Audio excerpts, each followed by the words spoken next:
بسم اللہ الرحمن الرحیم۔ نبی کریم صلی اللہ علیہ وسلم نے فرمایا، مجھے لوگوں کے خلاف جنگ کا حکم دیا گیا ہے یہاں تک کہ وہ لا الہ الا اللہ کہیں اور نماز قائم کریں۔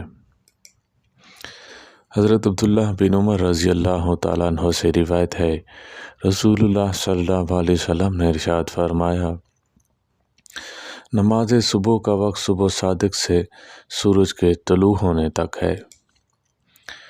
حضرت رافع رضی اللہ تعالیٰ عنہ سے روایت ہے، فرماتے ہیں میں نے نبی کریم صلی اللہ علیہ وسلم کو یہ فرماتے ہوئے سنا،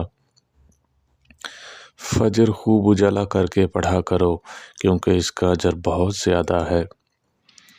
حضرت ابو ہریرہ رضی اللہ تعالیٰ عنہ کہتے ہیں، رسول اللہ صلی اللہ علیہ وسلم نے فرمایا، جب ماہ رمضان کی پہلی رات آتی ہے تو شیاطین کو سرکش جنوں کو پکڑ دیے جاتے ہیں اور جہنم کے دروازے بند کر دیے جاتے ہیں، ان میں سے کوئی بھی دروازہ کھلا نہیں رہتا، اور جنت کے دروازے کھول دیے جاتے ہیں، ان میں سے کوئی بھی دروازہ بند نہیں کیا جاتا۔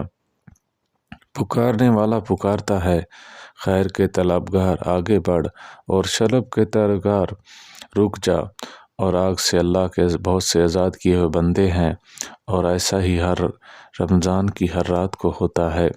اللہ تعالی ہم سب کو عمل کرنے کی توفیق عطا فرمائے۔